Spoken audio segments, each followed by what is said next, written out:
Director. ಈ ವಿಷಯದಲ್ಲಿ ನಾನು ಮೊದಲನೇದಾಗಿ ಪುನೀತ್ ರಾಜ್ಕುಮಾರ್ ಅವರು ಕಿರೀಟಿನ ಚಿಕ್ಕ ಮಗು ಇದ್ದಾಗ್ಲಿಂದ ನಮ್ಮ ಮನೆಗೆ 4-5 ಬಾರಿ ಬಂದಿದ್ರು.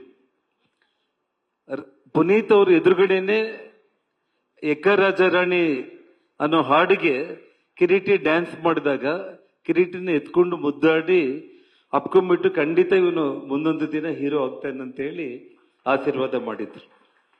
ಅದು ಏನು ವಿಚಿತ್ರ ಅಂತಂದ್ರೆ ಅವನು ಹೀರೋ ಆಗ್ಬೇಕು ಅಂತ ತೀರ್ಮಾನ ಮಾಡಿದಾಗ ಪುನೀತ್ ರಾಜ್ಕುಮಾರ್ ಅವ್ರಿಗೆ ನಾನು ಫೋನ್ ಮಾಡಿದೆ. ಫೋನ್ ಮಾಡಿದ ತಕ್ಷಣ ಅವರು ರಾಧಾಕೃಷ್ಣ ರೆಡ್ಡಿ ಅವ್ರನ್ನ ನಮ್ಮ ಮನೆಗೆ ಕಳಿಸಿ, ಒಳ್ಳೆ ನಿರ್ದೇಶಕ, ಅವ್ರ ಕೈಯಲ್ಲಿ ಕಿರೀಟಿ ಸಿನಿಮಾ ಬರಲಿ ಅಂತ ಹೇಳಿ, ನಂತರ ಅವರ ಸಿನಿಮಾ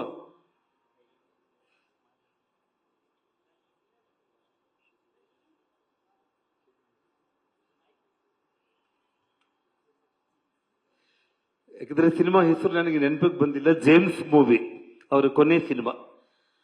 ಆ ಸಿನಿಮಾ ಶೂಟಿಂಗ್ಗೆ ಕಿರೀಟಿನ 10 ದಿವಸಗಳ ಕಾಲ ಪ್ರತಿದಿನ ಬೆಳಿಗ್ಗೆ ಕಿರೀಟಿನ ಕರ್ಕೊಂಡು ಈ ಪ್ಯಾಲೇಸ್ ಅಲ್ಲಿ ಎಲ್ಲ ಕಡೆ ಶೂಟಿಂಗ್ ಆಗ್ತಾ ಇದ್ರೆ ಪ್ರತಿದಿನ ಕಿರೀಟಿನ ಕರ್ಕೊಂಡು ಹೋಗ್ಬಿಟ್ಟು ಶೂಟಿಂಗ್ ಗ್ಯಾಪ್ ಅಲ್ಲಿ ಯಾವ ರೀತಿ ಡಿಸಿಪ್ಲಿನ್ಡ್ ಆಗಿ ಹೇಗೆ ಮುಂದಕ್ಕೆ ಬರಬೇಕು, ನಿನಗೆ ಒಳ್ಳೆ ಭವಿಷ್ಯ ಇದೆ ಅಂತೇಳಿ ತುಂಬಾ ಆತ್ಮೀಯತೆಯಿಂದ 10 ದಿವಸಗಳ ಕಾಲ ಕಿರೀಟಿನ ಜೊತೆಯಲ್ಲಿ ಇಟ್ಕೊಂಡ್ರು ಪುನೀತ್ ರಾಜ್ಕುಮಾರ್ ಅವರು. ಅವ್ರೇನು ಕೊನೆ ಉಸಿರು ಬಿಟ್ರು ಅವತ್ತು ಅದನ್ನ ನಾವು ಹೇಳಲಿಕ್ಕೆ ಇಡೀ ನಮ್ಮ ಕರ್ನಾಟಕ ದೇಶನೇ ಕಣ್ಣೀರು ಬಿಡುವಂತಹ ಪರಿಸ್ಥಿತಿಯಲ್ಲಿ ನಾನು ಅವತ್ತು ತುಂಬಾ ಲೇಟ್ ಆಗಿ ಮಲ್ಕೊಂಡು ಬಂದಿದ್ದೆ. ನಾನು ಮನೆಯಲ್ಲಿ ಇನ್ನೂ ಮಲಗಿದ್ದೆ. ನಾನು ವಿಷಯ ಗೊತ್ತಾಗ್ಬಿಟ್ಟು ಬಿಕ್ಕಿ ಬಿಕ್ಕಿ ಹತ್ಕೊಂತ ಬಂದ್ಬಿಟ್ಟು ನನ್ನ ಮೇಲೆ ಬಿದ್ದ್ಬಿಟ್ಟ. ಏನಾಗಿದೆ ಅನ್ನೋದ್ರೊಳಗಡೆ ನಮ್ಮ ಶ್ರೀಮತಿ ಟಿವಿ ನೋಡಿಲ್ಲ ಅಂತೇಳಿ ಅವರು ಓಡಿ ಬಂದ್ರು ಒಳಗಡೆ ಗಾಬರಿ ಆಗಿ. ಅಂದ್ರೆ ಭಗವಂತ ಅವ್ರಿಗೆ ಏನು ಆ ಕೊನೆಯಲ್ಲಿ ಅವನ ಮೊದಲ ಚಿತ್ರರಂಗ ಸಿನಿಮಾ ಪ್ರಾರಂಭ ಮಾಡೋದಕ್ಕಿಂತ ಮುಂಚೆ ಅವರ ಕೊನೆ ಚಿತ್ರ 10 ದಿವಸಗಳ ಕಾಲ ಜೊತೆಯಲ್ಲಿ ಇಟ್ಕೊಂಡಿದ್ದಾನಂತಂದ್ರೆ ಅದೇನೋ ಪೂರ್ವಜನ್ಮದ ಋಣಾನುಬಂಧ. ಅವರು ಈ ಭೂಮಿ ಬಿಟ್ಟು ಹೋಗ್ತಾ ಅವನ್ನ ಕರ್ಕೊಂಡು ಅಷ್ಟೆಲ್ಲ ಅವ್ರಿಗೆ ಒಂದು ಡಿಸಿಪ್ಲಿನ್ ಕಲಿಸಿ ಒಂದು ಮಾರ್ಗದರ್ಶನ ಕೊಟ್ಟಿದ್ದಾರೆ ಅಂತಂದ್ರೆ ಅದು ಕಿರೀಟಿ ಪುಣ್ಯ ಅಂತ ಹೇಳಿ ನಾನು ಭಾವಿಸ್ತಾ ಇದ್ದೇನೆ ಬಂಧುಗಳೇ.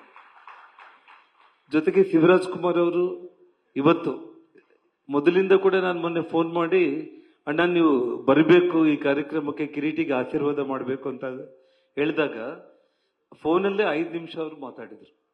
ಅವನು ಪ್ರತಿಯೊಂದು ಟೀಚರ್ ನೋಡ್ತಾ ಇದ್ದೇನೆ, ಪ್ರತಿಯೊಂದು ತುಂಬಾ ಅದ್ಭುತವಾಗಿ ಮಾಡ್ತಾ ಇದ್ದಾನೆ, ಒಳ್ಳೆಯ ಸ್ಟಾರ್ ಆಗ್ತಾನೆ, ನನ್ನ ಹೃದಯದಿಂದ ಹೇಳ್ತಾ ಇದ್ದೇನೆ, ನಾನು ಬಂದು ಕಿರೀಟಿಗೆ ಆಶೀರ್ವಾದ ಮಾಡ್ತೀನಿ ಅಂತ ಹೇಳಿ ಇವತ್ತವರು ನಾನು ರಾಜಕಾರಣದಲ್ಲಿ ಮಂತ್ರಿಯಾಗಿದ್ದಾಗಲೂ ಕೂಡ ಆನೆಗೊಂದಿಯಲ್ಲಿ ನಾನು ಅವರಿಗೆ ವೇದಿಕೆ ಕರೆಸಿ ನಾನು ಯಡಿಯೂರಪ್ಪ ಅವರು ಸನ್ಮಾನ ಮಾಡಿದ್ದು ಅವತ್ತಿನ ಖುಷಿ.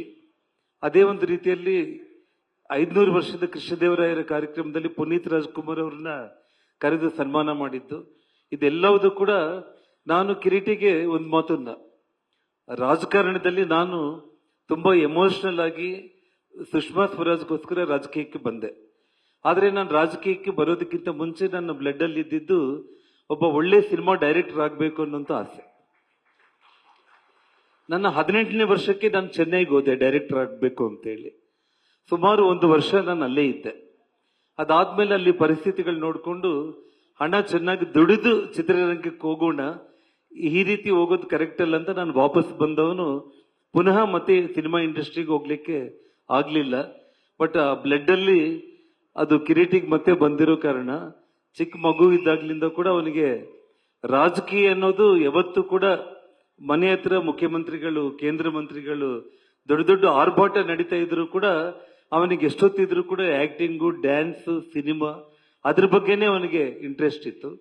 ಒಂದು ರೀತಿ ಈ ರಾಜಕೀಯ ಅನ್ನೋದಕ್ಕಿಂತ ಕೂಡ ಆ ಚಿತ್ರರಂಗದಲ್ಲಿ ಜನರ ಪ್ರೀತಿ ಗಳಿಸಿ ಶಾಶ್ವತವಾಗಿ ರಾಜ್ಕುಮಾರ್ ಕುಟುಂಬದಲ್ಲಿ ಒಂದು ಪರ್ಸೆಂಟೇಜ್ ಅವನು ಪ್ರೀತಿ ಗಳಿಸಿದ್ರು ಕೂಡ ಅವನ ಜನ್ಮ ಧನ್ಯ ಆಗುತ್ತೆ ಅಂತ ಹೇಳಿ ಈ ಸಂದರ್ಭದಲ್ಲಿ ಹೇಳ್ತಾ, ಹೆಚ್ಚಾಗಿ ಹೇಳೋದಕ್ಕಿಂತ ಕೂಡ ಅವನಿಗೆ ತಾವೆಲ್ಲರೂ ಕೂಡ ಇವತ್ತು ಬಳ್ಳಾರಿ, ಗಂಗಾವತಿ, ಬೆಂಗಳೂರು ಮಹಾನಗರ ಮತ್ತು ಎಲ್ಲ ಜಿಲ್ಲೆಗಳಿಂದ ಬಹಳ ಪ್ರಮುಖರು ಇಲ್ಲಿ ಆಶೀರ್ವಾದ ಮಾಡೋದಕ್ಕೆ ನಾನು ಕರೆದಿದ್ದೆ. ಎಲ್ಲರೂ ಕೂಡ ನಮ್ಮ ಕರೆಗೆ ಹೋಗ್ಬಿಟ್ಟು ಬಂದಿದ್ದೀರಾ. ಇಡೀ ಕರ್ನಾಟಕ ರಾಜ್ಯದಲ್ಲಿ ಪ್ರತಿಯೊಬ್ಬರು ಕೂಡ ಇದು ಚಿತ್ರ ಅಂತಂದ್ರೆ ಒಂದು ಅತ್ಯಂತ ಉತ್ತಮವಾದ ಕೌಟುಂಬಿಕ ಚಿತ್ರ. ಖಂಡಿತವಾಗ್ಲೂ ಕೂಡ ಪ್ರತಿಯೊಬ್ಬರು ಇದು ನಮ್ಮ ಮನೆಯಲ್ಲಿ ಏನೋ ಒಂದು ಘಟನೆ ಆಗಿದೆ, ಇದು ನಮ್ದೇ ಕತೆ ಅನ್ನುವಂಥ ರೀತಿಯಲ್ಲಿ ಈ ಸಿನಿಮಾ ಇದೆ. ಮತ್ತು ರವಿಚಂದ್ರನ್ ಕಿರೀಟಿ ಅವರ combination, Genelia Kireeti combination, Sreeleela Kireeti combination ತುಂಬಾ ಅದ್ಭುತವಾಗಿರುತ್ತೆ. ಮತ್ತೆ ಇಲ್ಲಿ ತಾಯಿ ಗಿರಿಜಾ ಲೋಕೇಶ್ ಅವರು ಬಂದಿದ್ದಾರೆ. ಲೋಕೇಶ್ ಅವರಂದ್ರೆ ಇನ್ನ ಅದ್ಭುತವಾದಂತ ಒಬ್ಬ ನಟ. ಅವರನ್ನ ನಾವು ಚಿಕ್ಕ ಮಕ್ಕಳಿಂದ ಕೂಡ ನೋಡ್ಕೊಂಡು ಬಂದಿರುವಂತದ್ದು. ಇವತ್ತು ತಾವು ಆ ಚಿತ್ರದಲ್ಲಿ ಒಂದು ಪಾತ್ರ ಮಾಡಿದ್ದೀರಿ ಅಂತಂದ್ರೆ ನಾನು ನೋಡಿದೆಮ್ಮ, ನಾನು ಬಹಳ ಅದ್ಭುತವಾಗಿತ್ತು. ನಿಮ್ಮಿಬ್ಬರ ಕಾಂಬಿನೇಷನ್ ಕೂಡ ಬಹಳ ಚೆನ್ನಾಗಿತ್ತು. ಹಾಗಾಗಿ ಇಲ್ಲಿ ಬಂದು ಎಲ್ಲರೂ ಆಶೀರ್ವಾದ ಮಾಡಿದ್ದಕ್ಕೆ, ವಿಶೇಷವಾಗಿ ಮಾಧ್ಯಮ ಸ್ನೇಹಿತರಿಗೆ ಎಲ್ರಿಗೂ ಕೂಡ ಕಿರೀಟಿಗೆ ಆಶೀರ್ವಾದ ಮಾಡಿ.